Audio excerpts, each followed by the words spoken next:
कि मरहूम राहत इंदौरी का एक शेर है।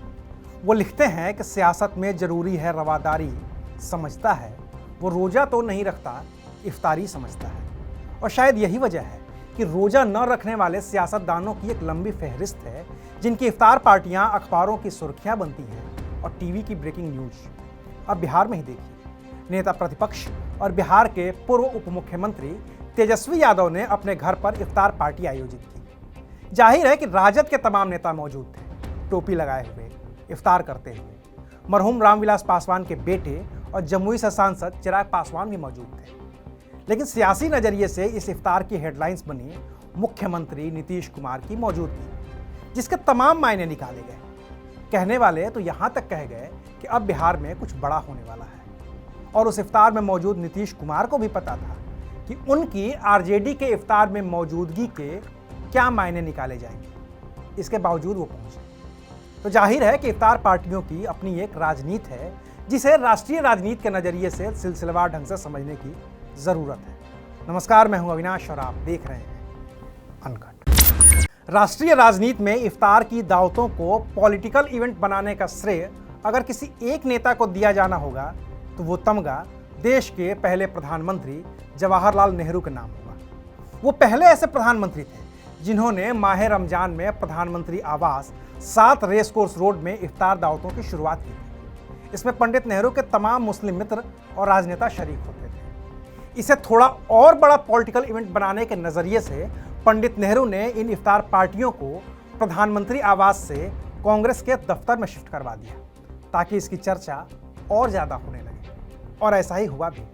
पंडित नेहरू की इफ्तार दावतें सियासी समीकरण साधने का बड़ा जरिया बनी। इससे संदेश गया कि कांग्रेस मुस्लिमों की बड़ी हितैषी है।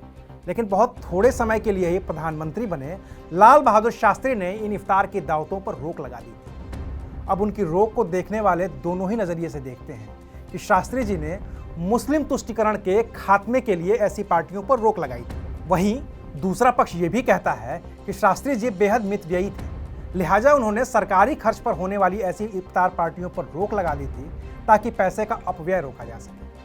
अब हकीकत चाहे जो हो, लेकिन उनके बाद इंदिरा गांधी से लेकर मोरारजी देसाई, राजीव गांधी, वीपी सिंह और नरसिम्हा राव के होते हुए ये सिलसिला बीजेपी के पहले प्रधानमंत्री अटल बिहारी वाजपेयी और मनमोहन सिंह तक भी जारी रहा। और वाजपेयी के जमाने में तो इफ्तार पार्टियों के आयोजन की सबसे बड़ी खासियत टोपियां हुआ करती थी, जिन्हें खास तौर पर इसी मौके के लिए तैयार करवाया जाता था। उन पार्टियों के मुख्य आयोजनकर्ता हुआ करते थे शाहनवाज हुसैन, जो फिलवक्त बिहार में मंत्री हैं।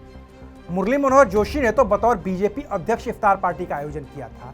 तो वहीं प्रधानमंत्री वाजपेयी ने भी गठबंधन की सरकार चलाने के लिए ऐसे आयोजनों को खासी अहमियत दी थी। राष्ट्रपति भवन में भी ऐसी इफ्तार पार्टियों का आयोजन दशकों से होता आ रहा है। इसमें ब्रेक लगाया था राष्ट्रपति एपीजे अब्दुल कलाम ने, जो साल 2002 से 2007 तक राष्ट्रपति थे।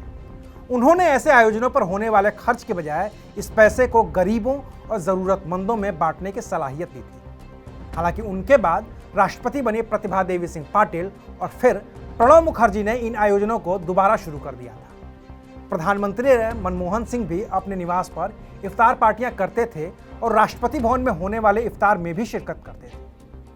लेकिन प्रधानमंत्री मोदी ने न तो खुद कभी इफ्तार पार्टी का आयोजन किया और न ही राष्ट्रपति भवन में राष्ट्रपति रहे प्रणब मुखर्जी की ओर से आयोजित इफ्तार में शिरकत की। इतना ही नहीं, 2017 में प्रणब मुखर्जी की ओर से राष्ट्रपति भवन में आयोजित इफ्तार पार्टी में तो मोदी कैबिनेट का कोई मंत्री तक नहीं पहुंचा था। वहीं बात अगर राज्यों की करें तो राज्यों के मुख्यमंत्रियों और राज्यपाल की ओर से भी ऐसे आयोजन दशकों से होते रहे हैं। वो बात चाहे केरल के मुख्यमंत्री पिनराई विजयन या फिर नेता प्रतिपक्ष वीडी सतीसन की हो, या फिर बात दिल्ली के मुख्यमंत्री अरविंद केजरीवाल और शीला दीक्षित की रही हो, या फिर बात उत्तर प्रदेश में अखिलेश यादव, मायावती, मुलायम सिंह यादव, राजनाथ सिंह और कल्याण सिंह की रही हो। सबने अपने अपने सियासी समीकरणों के लिहाज से इफ्तार की दावतें दी हैं। उत्तर प्रदेश में तो इफ्तार की दावत को सियासी पेचोखम में समेटने वाले उत्तर प्रदेश के पूर्व मुख्यमंत्री और कांग्रेस के कद्दावर नेता हेमवती नंदन बहुगुणा थे, जिनके पदचिन्हों पर बाद के भी मुख्यमंत्री चलते रहे। लेकिन अब यूपी के मुख्यमंत्री योगी आदित्यनाथ इसका अपवाद हैं, जिन्होंने अपने 5 साल से ज्यादा के कार्यकाल में एक भी इफ्तार पार्टी न तो आयोजित की है और न ही किसी पार्टी में शिरकत की है। हालांकि योगी आदित्यनाथ के मुख्यमंत्री रहते हुए राज्यपाल राम नाईक ने बतौर राज्यपाल इफ्तार का आयोजन किया था, लेकिन सीएम योगी ने उसमें भी शिरकत नहीं की थी। सीएम योगी कन्या पूजन का आयोजन करते आए हैं और बिहार तो हमेशा से इस मामले में अव्वल ही रहा है। वो चाहे लालू प्रसाद यादव हों या फिर राबड़ी देवी या फिर नीतीश कुमार, सब इफ्तार का आयोजन करते ही आए हैं। बिहार के उप मुख्यमंत्री रहे सुशील मोदी की भी टोपी लगी हुई फोटो खूब वायरल होती रही है। लेकिन अगर किसी ने सियासी सवाल पूछ लिया तो सारे नेता कन्नी काट जाते हैं, जबकि सबको पता है कि इफ्तार पार्टियों का आयोजन होता ही किसी खास सियासी मकसद के लिए है। गालिब के शब्दों में कहें तो हमको मालूम है जन्नत की हकीकत, लेकिन दिल के खुश रखने को गालिब ख्याल अच्छा है। अच्छा है कि दिल खुश रहे, बहाना चाहे कुछ भी हो।